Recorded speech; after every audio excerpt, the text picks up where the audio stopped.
Okay, so in this video we're going to find the derivatives of these two functions. The first one is h of x is the sine of the cosine of pi times x.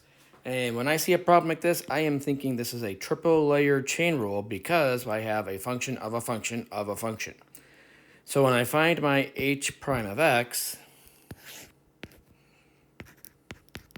I'm going to first look at the derivative of the outside.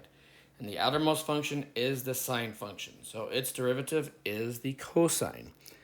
And the rest is going to stay the same. So the cosine of pi times x.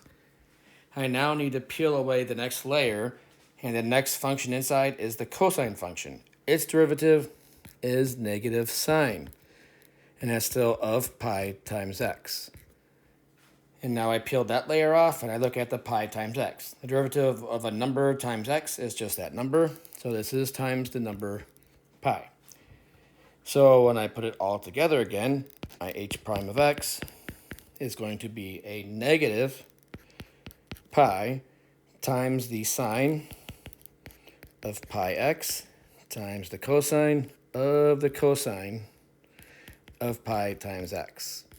And that is my derivative for the function h in blue.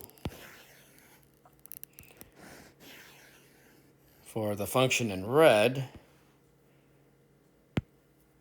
we have to be very careful. I will copy the original down just so we have it close by.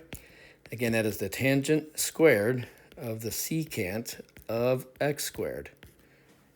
We have to be thinking about outside functions and inside functions. And this is actually the square of a tangent function.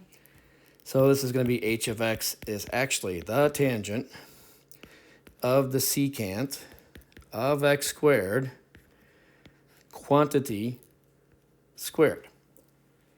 So when I take the derivative using the chain rule, I'm going to have to think about that squaring as the outermost function.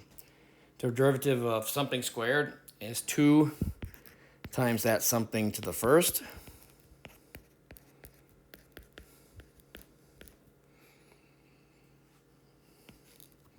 And then I'll peel off each layer at a time.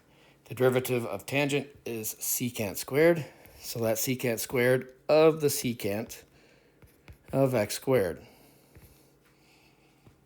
And then that's going to be multiplied times the derivative of secant, and that is secant tangent. But it's going to be the secant of x squared and the tangent of x squared, because we still have to evaluate those at the inside. And then we multiply by the derivative of what's inside, which is 2x. So that right there is our massive derivative. H prime of x is going to be 4x. And we're going to have a secant of x squared, a tangent of x squared, and then a secant squared of the secant of x squared times the tangent of the secant of x squared.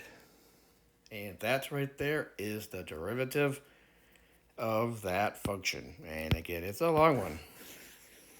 But again, best way to think about this is just the fact that you're peeling off a layer at a time. And again, this was a quadruple or fourfold chain rule problem. So a lot going on here. But here's our originals.